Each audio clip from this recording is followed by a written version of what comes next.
gente começa o primeiro bloco do Encontro Saudável desta semana falando sobre o aparelho digestivo, especificamente sobre um procedimento que é muito utilizado em pacientes oncológicos e que ocasiona uma significativa melhora na qualidade de vida desses pacientes.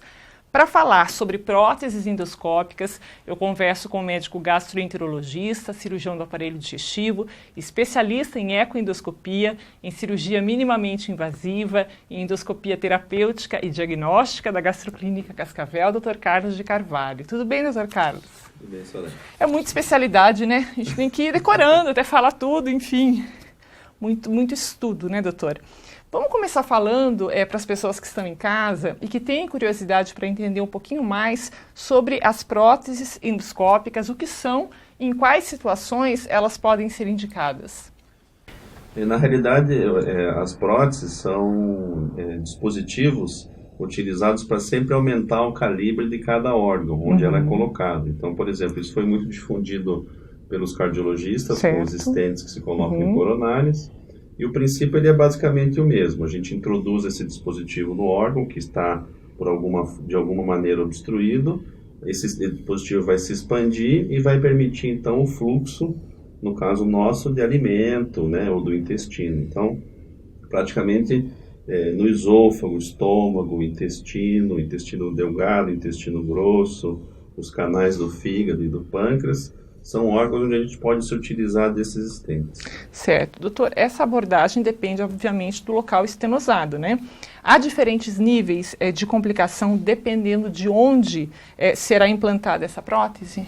Sim, porque cada órgão, nós temos órgãos que são mais fixos e órgãos que têm mais mobilidade. Então, quanto maior a mobilidade do órgão, por exemplo, o esôfago, né, um pouquinho antes do estômago, é um órgão que, quando a gente coloca as próteses, a chance dessa prótese de se deslocar ou ter outras complicações é muito maior do que, por exemplo, no fígado, onde essa região não tem mobilidade. Esses canais eles são fixos, não se alteram muito com a movimentação.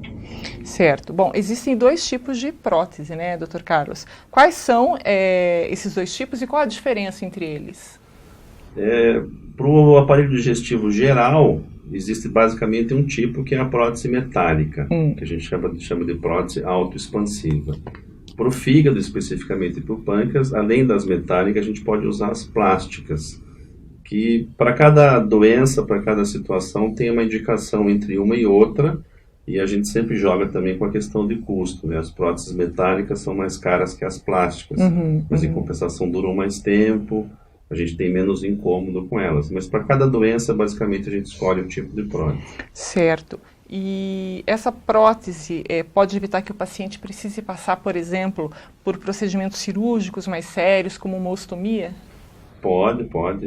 Por exemplo, nas obstruções do intestino, digamos um tumor, um câncer do intestino grosso, e que causou obstrução do intestino, ou seja, o paciente começa a sofrer pela dificuldade que não consegue evacuar, começa a ficar distendido, que a gente chama de uma obstrução intestinal. O uso de uma prótese nesse momento, preparando o paciente para a cirurgia definitiva, evita, por exemplo, uma ostomia. Isso acontece com alguma frequência. Interessante isso, né?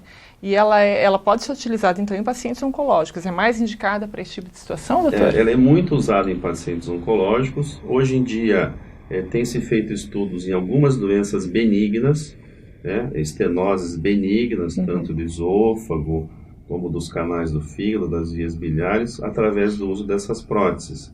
Um fator limitante para nós, no Brasil, é o custo dessas próteses, são todas importadas, então a gente às vezes tem muita dificuldade em utilizar por essa questão financeira. Mas em algumas indicações benignas também a gente pode usar. Bom, a gente gosta sempre de referenciar, né, de indicar profissionais habilitados para fazer todo e qualquer tipo de procedimento na área da medicina, suas diversas especialidades. É importante que a gente diga aqui, Dr. Carlos, quem são os profissionais, né, quem está habilitado a fazer esse tipo de procedimento? Normalmente isso é feito pelos endoscopistas, né? Então os colegas gastroenterologistas que têm formação em endoscopia terapêutica normalmente estão habilitados a usar essas próteses. Certo. E, em média, quanto tempo dura essa prótese, principalmente essa metálica, que o senhor falou que tem uma durabilidade maior, né? Depende um pouco do tratamento que o paciente está fazendo.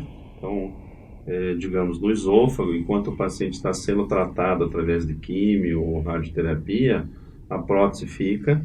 Algumas são retiradas, outras não se consegue mais retirar. Durante o tratamento, por exemplo, de doenças do fígado ou do pâncreas, as próteses plásticas a cada 3 meses tem que se trocar. As próteses metálicas podem ficar até mais tempo, dependendo da doença, se é um tratamento definitivo ou é um tratamento paliativo da doença. Então, o tempo de troca ou de reintervenção em cima da prótese depende dessas situações. Certo. Eu quero aproveitar a estada do Dr.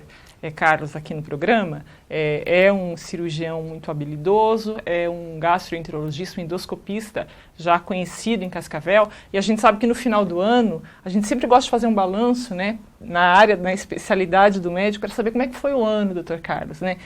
A gente percebe uma movimentação de pessoas muito preocupadas com a sua qualidade de vida, com a sua saúde, e na Gastroclínica Cascavel é recorrente vocês falarem em prevenção, né? Como que o senhor avalia o comportamento, o perfil do paciente, do cascavelense que passou pelo seu consultório, enfim, pelos exames? Como é que está o perfil desse paciente com relação ao aparelho digestivo, aos hábitos de prevenção? Eu acho que isso tem melhorado com o passar do tempo, né? As campanhas que se fazem, mesmo relativas a outras doenças, não do aparelho digestivo, acabam fazendo os pacientes procurarem, de alguma forma, uma orientação. Eu estou com 50 anos, o que será que eu precisava fazer? Né? As mulheres estão muito acostumadas ao ginecologista, mas os homens não procuram muito tratamento. Mas aí, aos poucos, as campanhas vão melhorando isso. E cada vez mais os pacientes vêm para check-up mesmo. Né? Até vem muito cedo, às vezes, vem com 30 anos. Quero fazer um check-up. Não, tua idade, né, não precisa nada. Mas quando vem aquele com 50 ou com 60, que nunca fez nada, aí é que a gente vê o benefício, porque com muita frequência nesses pacientes completamente assintomáticos, você encontra doenças ou importantes naquele momento, ou que poderiam levar a uma doença no futuro não muito distante também. Tá certo. Isso tem melhorado. São hábitos que a gente tem que levar para a vida, né? A questão de alimentação equilibrada, atividade física, a gente cansa de falar aqui, mas é para o seu bem.